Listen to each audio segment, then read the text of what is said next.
The Fire Within by Krista Lacey. We are now on page 216, Conker found. "Oh, thank goodness," Liz exclaimed, as David skidded to a halt beside her. She pointed urgently up the garden. Caraticus was perched on the roof of the bird feeder. He was stepping sideways along the ridge, his head making downward jerking movements, his sharp eyes scanning the lawn for movement. "Where's Snigger?" "We're not really sure," said Liz. "We saw 2 squirrels near the garden fence and watched them hop out onto the lawn. Lucy was running to get you when the crow swooped down off the shed, I think. In the panic, I didn't see what happened next. The squirrels might have fled." "No, Snigger's there," Lucy shouted. David followed her pointing finger in time to see Snigger hop out from the fins that formed the feet of the bird feeder. Caraticus spotted the movement right away. His wings went out like big black parachutes. Snigger made a nervous darting run, then stopped perilously to peek over his shoulder. Caraticus dropped with devastating speed. "No!" squealed Lucy, as Snigger made a terrified chattering noise and narrowly escaped the lunging claws. He dashed back to the safety of the feeder legs. Caraticus rasped and spat in anger. One swift beat of his powerful wings took him back to the bird feeder roof. "Go away!" screamed Lucy, charging forward. Caraticus turned and screeched at her. "Lucy, get back here!" David cried. He snaked an arm around her waist and scooped her up, kicking and punching off the ground. "Let me go!" she railed. "I have to save Conker!" "If Caraticus attacks you, you're going to get hurt." "Lucy, you stay right here," Liz ordered, gathering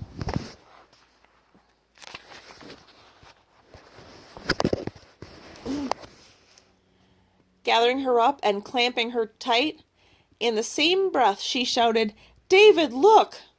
To David's horror, while Caraticus had been distracted by Lucy, Snigger had made another dash from the feeder.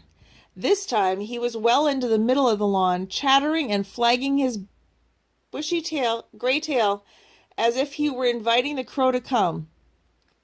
Caraticus took to the air once more. Snigger twitched in fright and ran. Not to the bird feeder, not to the rock garden. "I don't believe it," said David. "He's going for the clothesline." "My laundry!" Liz exclaimed, as Snigger scuttled up the angled clothes support. "What's he doing?" Lucy fretted, shaking her fists. "Caraticus will easily get him there." "He's drawing him away," thought David, "just like the story. He wants Caraticus to follow so Conker can escape. He's trying to save Conker's life." "Watch the bird feeder," David shouted to Lucy. "See if Conker runs to the rock garden." "What are you going to do?" Liz asked, looking worried. "Cover Snigger's back," the tenant said, rapidly uncoiling the garden hose. By now Snigger was on the line, scrambling and tumbling over the clothespins. Caraticus banked and came swooping in again, but as David took aim with the nozzle of the hose, another character entered the scene. Bonington shot out from under the bench. With a spiraling leap, the cat stretched upward and clawed at the crow's soft underbelly. Caraticus screeched in fear. A cluster of his feathers fluttered to the earth. He beat his wings and tried to change course. Too late. With a squawk, he plowed into Liz's bright red sweater, claws catching and tangling in the loose woolen threads. Bonington turned and leapt again, this time taking a tail feather. David immediately switched his aim. Although Caraticus was technically the villain of the piece, David had no desire to see him dead. "Sorry, kitty," he muttered and fired at Bonington.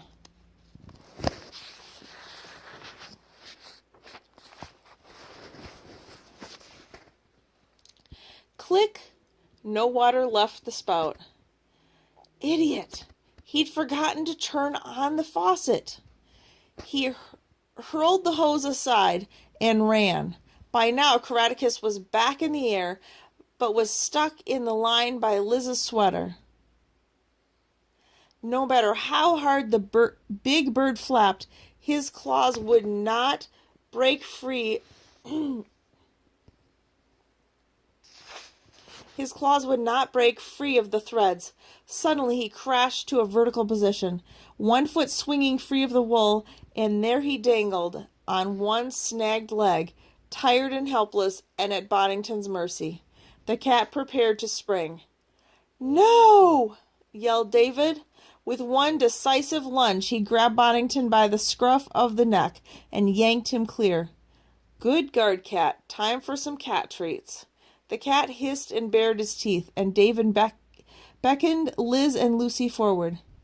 "Is he dead?" hissed Lucy, glancing at the crow as David handed Boddington to Liz. "No," said David. "He's frightened and in pain. I'll need your help to free him." "But he tried to kill Snigger." "I suppose he was defending his territory," said Liz. "He's going to break a wing if you don't untangle him." "Right," said David, cupping his hands around Caraticus's body and lifting the bird to take the weight off his foot. He twisted his hands to keep the dagger-like bill away from Lucy's fingers. "Come on, we won't hurt you." Lucy stepped forward, biting her lip. Bravely she gripped one wrinkly toe. Caraticus let out a high-pitched caw and flicked his wedge-shaped tail in protest. Lucy squealed but didn't let go. She slipped the wool off the claw with ease. As she moved to the next toe, she stopped again. That's where Conker bit him. Look. She tilted the foot for David to see. Caraticus had a shortened toe. "Oh, yes," said David. "Gosh, how strange. I must have noticed it subconsciously when I saw him on the fence post." "What does subconsciously mean?"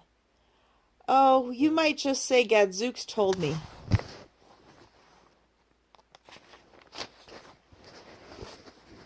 Lucy looked puzzled. "I thought he did." Before David could comment, Lucy called out, "How are you doing? I can't hold Bonnie much longer." "Finished," said David, righting Caraticus as Lucy unraveled the last few threads. The crow's dark eyes darted hopefully at the sky. "Be good," David whispered and opened his hands. Caraticus flapped off with a moody squawk. David immediately looked up the garden. "Did anyone see where Snigger went?" "He wiggled down the leg of your jeans," said Lucy. "He did what?" said Liz, spilling Boddington from her arms. Everyone turned and looked at the laundry. The right leg of David's jeans looked unusually lumpy, just below the knee. "He's stuck," said Lucy. "Well, he'd better get unstuck," Liz said dourly. "If he messes in those jeans, there's going to be trouble." "Let's get him in the hutch," said David. He hurried to the rock garden, grabbed the nut box, and laid it on its back near the clothesline. While Liz removed the clothespins, he clamped his hands tight around the leg of the jeans, above and below the bump in the knee. "Get ready," he said, lowering the jeans onto the body of the box and giving them a gentle shake. An indignant chattering filled the air. Then whoosh, the bump in the jeans disappeared and the squirrel shot into the hutch. Lucy slammed the door shut. "Got him," she clapped. "Good," said David, and with a whistle of relief, "one down, one to go. Now where's Conker?" "Arrow!